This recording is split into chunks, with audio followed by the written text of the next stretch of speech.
예, 반갑습니다. 주식 큐레이터 K입니다. 스피치에 대해서 제가 테마를 잡고 영상을 제작을 해서 지금 제가 여러분들한테 공급을 하고 있는데요. 이번 컨텐츠에서 매우 중요한 요소는 첫 번째 뭐라고 했죠? 바로 멘탈입니다. 예, 멘탈이 매우 중요하다는 것을 설명을 드렸고요. 두 번째는 노력이 수반돼야 된다는 것을 말씀드렸습니다.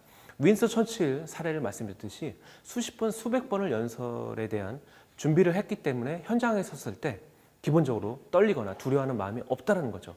그리고 기본적으로 수많은 노력이 가미가 되면 멘탈에서도 크게 오늘 내가 떨릴 거야 라는 생각이 없어진 거죠. 왜? 그 몸은 알아요. 내가 많은 연습을 했고 이 무대에 섰다는 것을 알고 있기 때문에 그런 부분에 대해서는 충분한 연습이 필요하다는 거고요. 그 다음에 복근과 하체의 강화, 운동을 해야 된다는 것을 제가 설명을 드린 바 있습니다. 예, 오늘 또 설명드리고 싶은 것은 바로 준비입니다. 기본적으로 예를 들면 제가 특강 의뢰를 딱 받았을 때 어떤 준비를 하게 되냐면 청중에 대한 질문을 하게 됩니다. 그 강연장에 어떤 사람들이 오느냐, 연령대에 대한 부분, 그리고 남녀 비율에 대한 부분을 질문을 드려서 그런 부분들을 1차적으로 준비를 하게 됩니다. 왜? 연령대가 일단 20대, 30대, 40대, 50대 분명히 다르거든요. 그들한테 얘기하는 그 타겟이 매우 중요합니다. 예, 그래서 그 청중에 맞게끔 스피치는 난이도를 일단 조절해야 되는 부분이 있고요. 그다음에 남녀 구성에 따라서는 여성분이 많으면 어떤 화법을 구사해야 되겠어요? 당연히 감성적인 화법을 구사해야 되고요. 반대로 남성이 많은 그 집단을 가게 되면 이성적이고 논리적인 어떤 접근 방법을 활용해야 된다는 것이 기본적인 준비의 요소입니다. 그 다음으로 중요한 거는 현장에 갔을 때 시스템적인 부분들을 체크를 해야 됩니다. 국내 그 4대 그룹 안에 있는 한 그룹에서 회장이 앞에 있는데 한 임원이 PT를 하다가 공교롭게도 이 빔이 꺼진 겁니다. 근데 보통 1만 시간 정도를 사용할 수 있는 렌즈인데 공교롭게도 회장님 앞에서 발표할 때 그게 꺼져버린 거예요. 그럼 어떻게 됐겠어요? 예, 안타깝게도 그 임원은 옷을 벗게 됐습니다.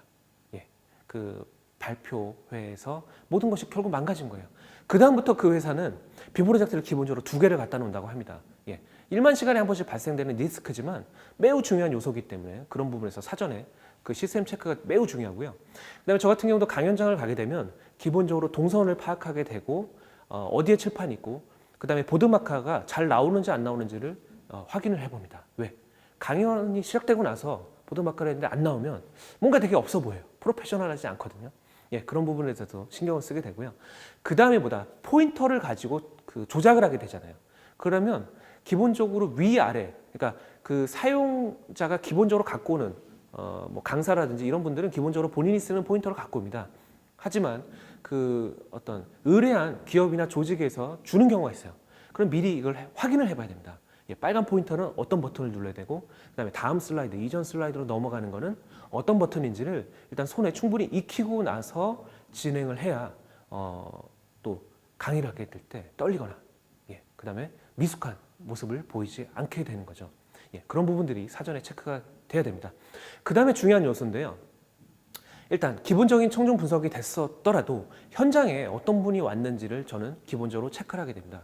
그것을 위해서 어떤 걸 하냐면 강연을 시작하기 전에 아이스 브레이킹을 합니다. 아이스 브레이킹은 뭐다? 청자와 하자가 처음으로 만났을 때 서로 어떤 그런 단단하게 뭔가 경직된 그런 분위기를 깨기 위해서 진행을 하는 겁니다. 그 전문 용어로는 스팟이라는 게 있습니다. 재밌는 게임을 통해서 아이스 브레이킹을 하는 단계가 있습니다. 그 중에 예를 들면 그 모바일로 할 수 있는 그 전화기로 할 수 있는 방법이 있는데요. 제 번호를 불러주고요. 예를 들면 여기 50명이 있어요. 50명이 있으면 제 번호를 딱 불러주고 제일 먼저 저한테 전화를 거신 분한테 선물을 주는 거죠. 아시다시피 저한테 걸려오는 전화는 단 한 통밖에 안 되는 거죠. 나머지 49명은 다 뭐예요? 전화 통화 중으로 나오겠죠. 그거가 요 스팟은 의외로 되게 재밌습니다. 그다음에 이걸 하게 되면 기본적으로 제 번호를 공유할 수 있다는 것이 또 장점이죠. 요걸 한 두세 번 하게 되면 분위기가 일단 반전이 되고요. 그 다음에 제가 활용하는 것이 재밌는 영상을 보여줍니다. 강연 직전에, 스피치하기 직전에. 그럼 제가 주로 쓰는 거는 무한도전 100회 특집이 있습니다. 그게 뭐냐면 그 청룡열차 안에서 짜장면 먹기 프로젝트입니다.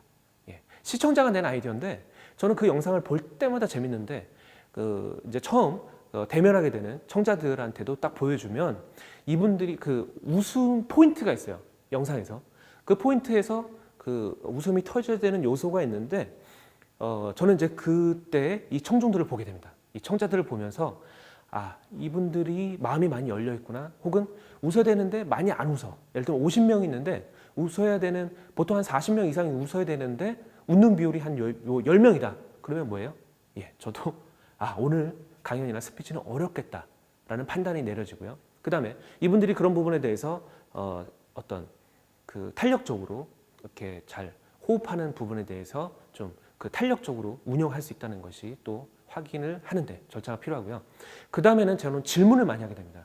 질문을 또 하게 되는 거는 예를 들면 그 IT 트렌드를 강의하게 되면 거기서 사용되는 용어들도 그 어떤 난이도가 있습니다.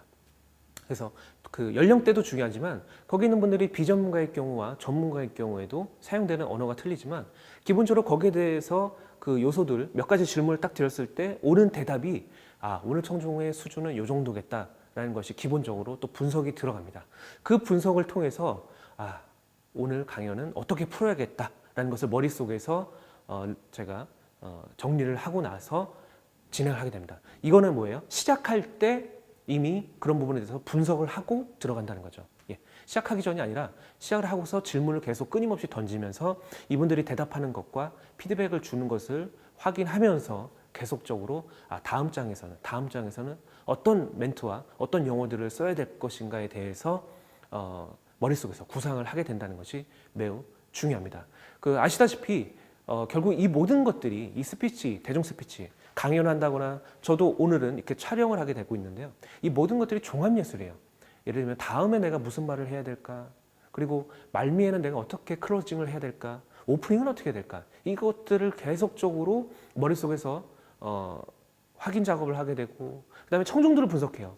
자는 사람이 생기게 되거나 모바일을 보고 있는 사람들이 보면 아, 내가 오늘 스피치를 잘 못하는구나. 약간 이런 부분에 대해서도 트래킹이 되거든요. 그것들을 확인해야 되죠. 그 다음에 판서는 뭐를 해야 될지, 포인터는 어떻게 작동해야 될지 이것들이 결국 종합예술이에요. 네. 그래서 아까 말씀드린 대로 기본적으로 많은 노력이 필요하고요. 그 다음에 시스템에 대한 준비와 그 다음에 현장에 왔을 때 사전 체크 매우 중요하고 슬라이드 다 넘겨봐야 되는 거. 그 다음에 기본적으로 그 PPT를 하게 되면 영상을 집에서는 잘 되는데 와서는 안 되는 경우가 있어요. 그거에 대해서 좀 설명을 드리면 유튜브를 다운받을 경우는 확장자가 FLV입니다. 그거를 바로 슬라이드에 넣었을 때는 확인했을 때는 나와요. 근데 현장에서 들으면 안 나와요. 왜? 이거를 확장자를 WMV로 변환을 해줘야 되거든요. 그걸 모르는 분들이 의외로 많습니다. 아, 유튜브에서 내가 이걸 강연이나 스피치에 좀 활용해야겠다라고 생각을 했다가 내려받아서 분명히 준비할 때는 괜찮았는데 현장에 왔을 때 안 되는 경우가 바로 그런 사례입니다. 그러면 다음 팟 인코더라는 그 무료 프로그램을 이용해서 확장자를 변환하는 작업이 필요하고요. 그 다음에 유튜브를 다운 못 받는 분들도 있는데요. 유튜브를 다운받기 위해서는 컴퓨터에 알툴바라는 무료 프로그램이 있습니다. 그것을 다운받아서 설치를 하게 되면 기본적으로 유튜브의 영상들을 다운을 받을 수 있습니다. 그 다음에 아까 말씀드린 대로 그 영상이 안 나오거나 또 음성이 안 나오는 경우도 있어요. 그런 것들을 미리 사전에 체크하고 시스템적으로 체크를 해야 된다는 거.